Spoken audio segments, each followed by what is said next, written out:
Welcome back to another episode of Talking Shop with the original workshop whisperer herself, Rachel Evans. And in this episode, we're going to talk about what happens when growth is the wrong goal. Rach. I think we should start with some context. We often see that ego can get involved in having a successful booking shop.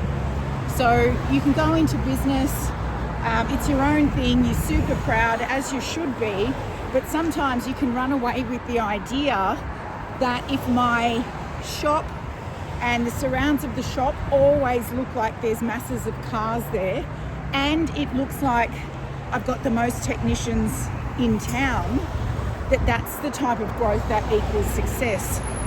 And even inside the engine room in the last couple of weeks, we have been reminded by several clients who were still running with teams that suited their business a couple of years ago, but changes in the market, changes in circumstances for the owner, changes in the dynamic mean that size team isn't actually now contributing to the success and overall growth of the business. And this is where growth of team size can actually be the wrong goal and can be more of a vanity metric of success than it is a financial one.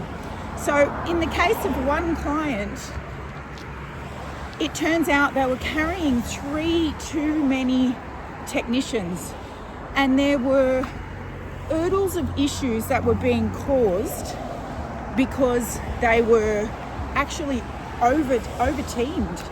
And we're so fearful of being in this market where there's a recognised skills shortage that we can be tricked into thinking I've got to grab as many techs as I can when they become available because there aren't enough. Well, in this particular situation, the financials were clearly stating that there were 3 too many technicians there. And when you talk about the financials, for those that are listening, just briefly talk about how you would measure that. How do you know there's 3 extras? Okay, so there are a couple of different ways to pinpoint it quickly.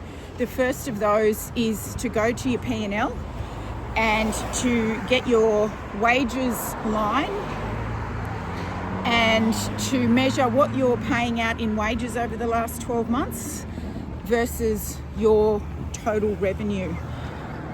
Whatever figure you get for that, you times it by 100 and we get a percentage. And that percentage, your wages percentage, the benchmark should be sitting between 25 to 30%.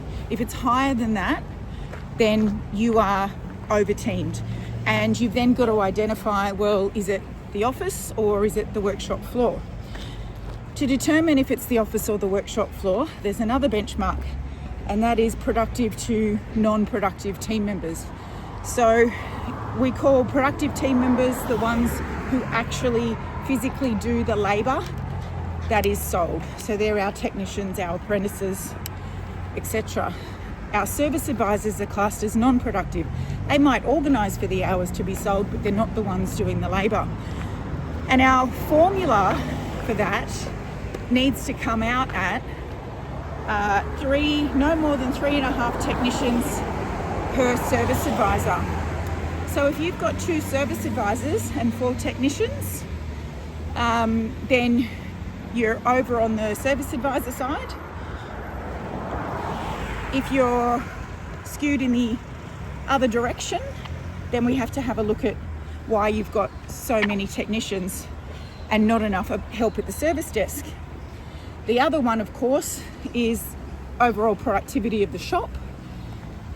And if you've got 75% overall shop productivity and you've got 6 techs on the floor, you clearly have to look at, do I have enough work to supply all of those technicians to get to where I want to be, which is absolutely as close to 100% as possible.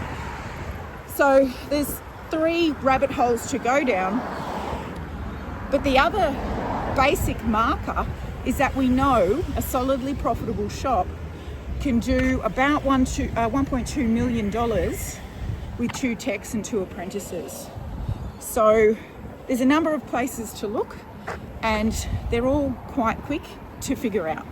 So what you're saying, it's not guess. We're not sort of looking and going, oh, it looks like you might have too many techs, or you might not have enough service advisors. There's actually 4 ways we can check and balance what your ideal ratio should be between productive to non-productive staff, or for want of a better word, they produce different things. But it's not a guesswork, it's not a guesstimate. There's ratios and percentages that we're looking at to ensure you've got your best balanced team. I think is the thing. It's never a guess. There is data to be found in your profit and loss, and inside our engine room and $1 million mechanic boardroom communities, they fill in a KPI spreadsheet based on our benchmarks. All of the answers to every question you have regarding finances are found in those numbers. And if you're not looking at them, then you are guessing. Yeah. And I've heard you say this line before, bigger is not always better, but better is always best. So we're always looking to grow a better business, better in terms of productivity, better in terms of profitability, better in terms of systemization, better in terms of margins and markups. It's never about just being bigger.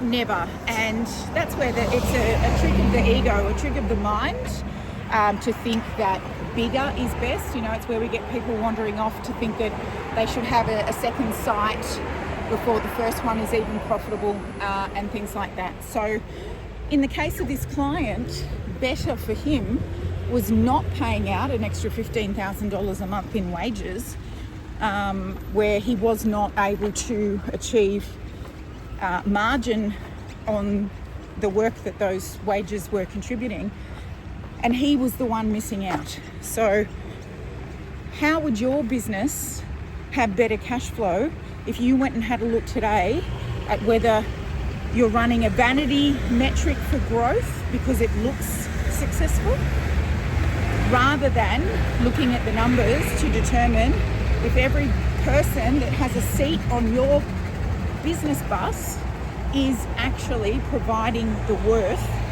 that they need to. So there we go. Don't just pursue growth for growth's sake. Don't just focus on making your business bigger.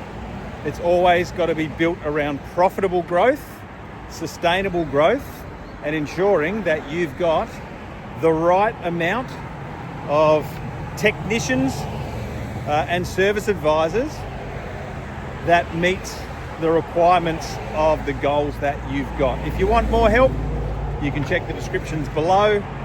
We've got plenty more videos on here to keep looking at how to grow sensibly, how to grow sustainably, and how to grow profitably. And we'll see you on the next episode of Talking Shop.